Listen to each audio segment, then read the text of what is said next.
Assalamualaikum warahmatullahi wabarakatuh. Salam sejahtera semuanya. Salam olahraga, balik lagi di channel YouTube Afif Safi, pakar bola mengomentari sepak bola dengan kesoktahuan. Terima kasih buat teman-teman yang udah like, komen, dan subscribe channel YouTube gua. Atau lu yang gak subscribe tapi tetap nonton, terima kasih. Apalagi terima kasih banyak buat yang sering dengerin podcast Boba, podcast bola kesayangan lu semua di aplikasi Noise yang tayang tiap Jumat.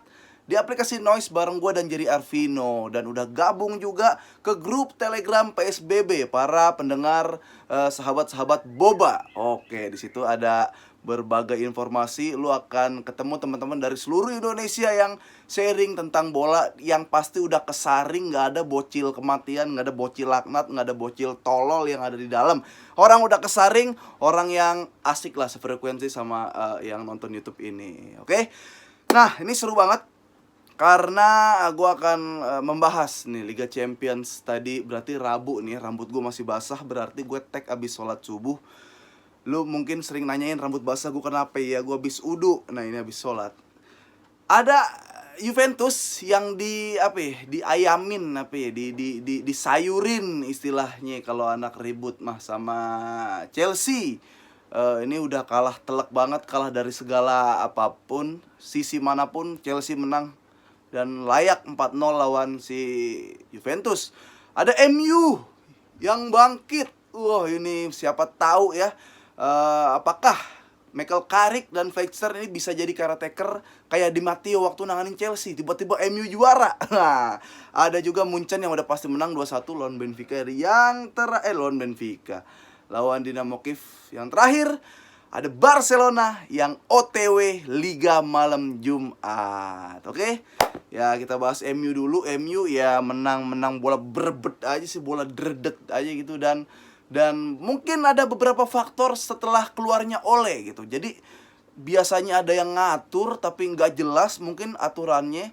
Jadi pemain MU ada beberapa yang nggak lepas, nggak bisa mengeksplor dirinya. Kita lihat ketika Ole udah out, Sancho main ya, walaupun panasnya lama tapi oke lah sejauh ini. Sancho akhirnya dia bisa golin juga, pecah telur juga. Dan Ronaldo ya bola-bola berbet biasa Ronaldo, tapi emang magis ya Ronaldo di Liga Champions. Oke. Gua bisa bilang ini adalah salah satu faktor keluarnya Ole. Ada beberapa pemain yang akhirnya tampil lepas, bisa mengeksplor dirinya. Karena ya Carrick kan banyak orang pandit-pandit juga yang bilang Carrick ini sebenarnya nggak banyak fungsinya di MU gitu. Jadi kalau memang Carrick berfungsi di MU, harusnya dia bisa kasih masukan buat Ole di saat Ole lagi tertekan atau Ole lagi nggak ada jalan atau buntu. Tapi ya biasa aja lah Carrick gitu, kayak waktu Hansi Flick menangani jadi asisten coachnya si Joachim Löw waktu di Jerman, kayak gitu orang-orang yang sebenarnya ini orang yang berpengaruh tapi nggak muncul di layar, harusnya begitu. Tapi ya udah, itu poin gue adalah MU bisa menang selain memang materi pemain emang lebih dalam daripada Villarreal, tapi ada beberapa pemain yang akhirnya lepas, bisa mengeksplor dirinya, akhirnya pemain aslinya keluar. Itu MU. Kalau Juventus, gue nonton Barcelona sih tadi, jadi nggak terlalu gue lihat Juventus, tapi gue seneng aja kayak tim-tim Itali kebantai itu, kayak lu mampus lu, pertahanan lu bisa dibongkar ternyata gitu. Jadi ya Chelsea juga salah satu tim yang siap ya. Chelsea, Liverpool itu siap banget di UCL itu siap banget. Nah, kita langsung aja ke Barcelona karena gue kan emang Barcelona lah. Di posisi yang sekarang ini kayak bener-bener dilema gitu. Gue bilang, kalau lu cek di YouTube gue sebelumnya, pakar bola episode berapa gue nggak tahu, gue bilang kayaknya Barcelona ini harus nggak lolos Liga Champions, bahkan nggak lolos ke UCL, ke Europa League. Tapi saat itu waktu masih Ronald Koeman, biar hancurnya hancur sekalian, kelihatan gobloknya. Bukan cuma pelatih yang goblok, pemainnya goblok juga kelihatan. Tapi ini yang gue bilang, gue sayang banget ya. Jadi kesian sama Xavi menangani tim yang sampahnya ini, sampah ini, limbah kandang sapi yang banyak lalernya sampai berjamur, bisa mabok jamurnya. Xavi disuruh bersihin itu, ya kan? Boro-boro mau dikasih lihat nih, kandang sapi gue udah bersih, bisa siap dibeli, bisa siap bersaing sama kandang sapi-sapi lainnya. bersihinnya aja susah. Jadi Xavi, bahkan akun-akun Barcelona di luar bilang Xavi adalah orang yang terakhir kalau mau disalahin. Jadi gue nggak menyalahkan Xavi. Nah, masalahnya adalah lawan terakhir Bayern Munchen, yang dimana kalau menang pun mustahil. Lu mau pelatih Barcelona diturunin, ini Barcelona lawan Munchen besok. Pelatihnya nggak cuma Xavi, ada Pep, ada Jurgen Klopp, ada Tuchel, ada Bielsa, pelatih-pelatih canggih ngelatih Barcelona nih 10 lawan Munchen. Nggak bakal. Mau Munchen yang lapis Z juga ketemu Barcelona yang sekarang masih menang Munchen yang lapis Z. Ya, lapis B-nya masih bisa ngebantah. Lapis Z dah tuh masih bisa tuh ngimbangin Barcelona. Barcelona lawan lapis Z-nya Bayern Munchen baru masih bisa ngimbangin. Sebelum jauh ke situ, kita bahas dari sisi permainan. Main 3-4-3 yang kadang sih bisa jadi 3-5-2 gitu. Tapi gue lebih lihat sering jadi transisinya itu 3-4-3. Kita main gini. Oke, lu mau debat Ter Stegen tuh menurut gue kiper bagus. Ya, lu mau bilang refleksnya jelek apa? Anjing, berapa save sama dia? Berapa kali harusnya bola gol jadi nggak gol. Jadi gua masih sayang sama Ter Stegen. Masih aman harusnya kalau dia punya back canggih, dia bakal bisa clean sheet seclean-cleannya untuk beberapa pertandingan harusnya untuk kiper sekelas Ter Stegen, tapi backnya aja lambat. Nah, di lini belakang untungnya nih Benfica kayak apa ya, beberapa kali doang melakukan serangan, bahkan counter attack yang 3 lawan 3, 4 lawan 4 gitu. Cuma beberapa kali bisa kehitung. Barcelona di lini belakang ini masih rentan banget buat di counter attack. Ya, Pique lu lihat. Jarak 2 meter di menit-menit akhir tuh, jarak 2 meter harusnya Pique bisa ngambil bola, tapi dengan jarak 2 meter bisa kekejar. Ini nggak terlalu masuk akal menurut gua. Tapi ya bagusnya adalah nggak bagus sih, maksud gue kayak kalau lu pasang Pique 1 di tengah, lu butuh back 2 yang jadi stopper, yang bisa ngancurin penyerang, yang bisa seclear-clearnya lah area lah. Jadi gini logikanya, kalau punya striker yang striker musuh tuh larinya cepet, gimana cara menghentikannya? Kalau nggak dilanggar, ya lu cari back yang lebih kenceng juga, yang bisa ngimbangin. Nggak ada, Barcelona kayak gitu nggak ada. Jadi masih beruntung Benfica cuma dikit melakukan serangannya. Di tengah sebenarnya aman. Busquets main aman, Nico main nih, kadang nggak kelihatan ya. De Jong menit 20 masih lari dia, menit ke 20 ke atas sudah nggak kelihatan lagi De Jong. Mana fansnya De Jong sini? Demir masih kecil menurut gue. Oke lah, dia ada sekali shoot yang kena tiang, tapi setelah itu udah hilang lagi. Bola sering kerebut, bola sering hilang di dia. Lebih banyak bola yang hilang di Demir ketimbang Demir gocek pemain terus sukses. Gue ngitungnya gitu. Nah, di Jordi Alba ini ada sisi menarik dipasang Xavi. Jordi Alba ditaruh back kiri, wing kiri malah ya. Dia bisa jadi full back kiri, jadi wing kiri. Gue lebih lihat dari wing kiri. Gue pun setuju.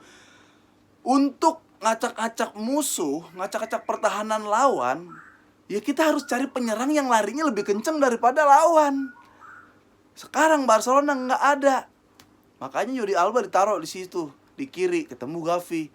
Malah bentrok, belum padu menurut gue ya. Masih ngandelin skill individu ya beberapa kali. Oke, ada kerjasama tapi belum klop banget, belum nyetel Gavi sama si Jordi Alba kalau Gavi main di wing kiri. Nah, depannya nih, gue bilang Depay ini kayaknya masuk lapangan bola aja nggak pantes. Depay ini kayaknya apa ya, najis gitu. Gue ngelihat, gue tuh kayak mau ngasih fatwa haram untuk nonton di TV. Ada Depay megang bola, main bola di Barcelona. Gue mau ngasih fatwa haram jadah kalau bisa. Nggak pantas main bola kayak Depay ya. Gue bilang Depay ini terlalu kintil untuk jadi pemain bola. Apalagi main di Barcelona. Ada yang bilang, ada yang bales, berarti masih mending Griezmann dong bang. Griezmann masih ada larinya, Depay nggak bisa lari. Gue bilang goblok dua-duanya. sama tolol dua-duanya, bedanya Griezmann gajinya lebih gede, nyedot Barcelonanya lebih kenceng ketimbang Depay. Depay sadar diri gajinya kecil gara-gara emang mainnya tolol. Jadi biar nggak ditolol-tololin sama orang-orang nih yang dukung Barcelona, jadi bisa defense. Ya nggak, gue tolol gaji gue kecil kecuali gaji gue gede. Mungkin bisa kayak gitu, gue nggak ngerti lagi dah sama Depay lah. Gue nggak ngerti sama Depay. Nggak ada lagi. Xavi mau masang siapa? Mau masang Luuk de Jong, tambah nggak bisa lari, ya kan? Luuk de Jong ame bapak-bapak yang jogging sore-sore yang kadang suka bawa anjing di komplek, masih kencengan bapak-bapak tuh joggingnya tuh. Ame tikus udah kelindes aja di gang nih, tikus gredet kelindes nih, lari sama De Jong kebalap De Jong. Jadi De Jong pemain bagus menurut gue, tapi bukan di tipe Barcelona yang sekarang. Udah Depay, gue udah bilang di Twitter gue, jangan ngandelin Depay, jangan berharap sama Depay. Depay itu mediokernya super mediocre, gue bilang. Ya udah, jangan diandelin, nggak bisa. Ada satu peluang yang harusnya dioper ke Demir, disut sama Demir bisa gol, tapi dia malah gocek sekali. Lu lari tuh dari luar kotak penalti sampai kotak penalti, digocek sekali, napas lu abis. Mau nendang disengkat. Tuh ada menit berapa ya gue lupa. Nggak ada pemain bola kayak gitu. Sama mungkin ini, kalau gue bisa kritik Xavi, mungkin DNA Tiki Taka Xavi masih kental banget. Kalau mau kritik Xavi, gue pengen Xavi tuh nggak terlalu memaksakan Barcelona terus memegang bola. Kalau Barcelona sekarang dipaksa Tiki Taka hanya mampu dimainkan oleh pemain yang levelnya tuh udah mendekati level dewa. Ya. City bisa Tiki Taka. Ya dia pemainnya emang hampir mendekati level dewa lah. Ya walaupun nggak mendekati level dewa, tapi dia tuh di atas rata-rata pemain Liga Inggris yang lain, misalkan gitu. Nah, posisinya sekarang Barcelona pemainnya mediocre. Bukan, maksudnya gini deh. Kayak ada pelajaran S2 ya, tapi muridnya SMP. Kan gila ntar orangnya. Maksudnya nggak nyampe, otaknya masih nggak nyampe mungkin untuk mencerna pelajaran tersebut. Kayak gini, ada apa ya? Ada motor 250 cc yang lari.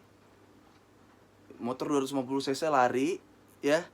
Nah, itu motornya adalah Barcelona yang dulu 250 cc.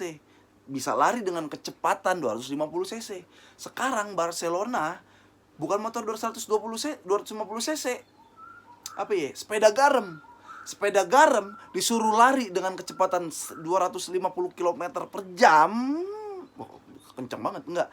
250 cc ya 200 km per jam lah ada. Nggak bisa. Istilahnya belum cukup umur, belum cukup skill, belum cukup pengalaman, belum cukup jam terbang Barcelona untuk memainkan permainan yang ada di level tertinggi, yaitu Tiki Taka. Belum ada. Kalau dipaksain, yang jadi cuma oper-operan doang, nggak bisa sampai ke depan, ya, nggak bisa cara menyelesaikan finishing, nggak bisa nyiptain peluang, nggak ada umpan-umpan ajaib, ya udah cuma ngoper-ngoper doang. Dulu Tiki Taka levelnya tuh oper, ada bola ajaib Messi golin selesai. Oper ada bola ajaib David Villa selesai. Ya ini oper kepotong musuh selesai, kita yang kebobolan. Jadi istilahnya gitu. Kalau mau ngeritik Xavi ya Xavi harus sadar kalau pemainnya tuh bukan DNA Tiki Taka. Belum cukup umur buat berada di permainan level tertinggi. Itu dulu yang harus disadarin. Untuk kemajuan, gue udah apresiasi banget. Kayak pemain Barcelona sekarang kayak sekecil Gavi pun masih mau duel bola. De Jong ada dikit tanggung jawabnya walaupun staminanya mati. Depay enggak, goblok Depay. Busquets masih mau intercept. Ya ada perubahan dari mental dan ada perubahan dari semangat lah minimal. Jadi dia tuh mungkin ya lega, bukan kuman lagi. Selebihnya udah. Nah, posisi yang tidak menyenangkan adalah kita lawan Munchen mustahil menang dan nunggu Dinamo Kiev menang lawan Benfica. Nunggu rival kita kalah itu nggak enak banget. Gue bilang mendingan kalah sekalian. Mendingan kalah sekalian. Tapi kalau udah terlanjur kayak gini, ya mau nggak mau opsi buat mendukungnya adalah yaitu poin beda 2, Benfica 5, Barcelona 7. Pasti kalah dengan poin dengan Munchen. Mustahil buat menang. Goblok aja Munchen kalau kalah lawan Barcelona. Benfica imbang aja sama Dinamo Kiev. Berarti masih Barcelona di atas. Itu kalau mau lolos. Amit-amit kalau Benfica menang, Barcelona akan dibantai, akan kalah sama tim dari Eropa. Lu pegang omongan gue. Barcelona nggak lolos UCL, masuk Europa League. Di Europa League nggak bakal juara. Pegang omongan gue, nggak bakal juara, cuma malunya double. Nggak lolos UCL, dibantai sama klub dari UEL. Oke, gitu aja dulu. Sampai ketemu lagi di review-review pakar bola selanjutnya. Dan sehat-sehat terus. Assalamualaikum warahmatullahi wabarakatuh.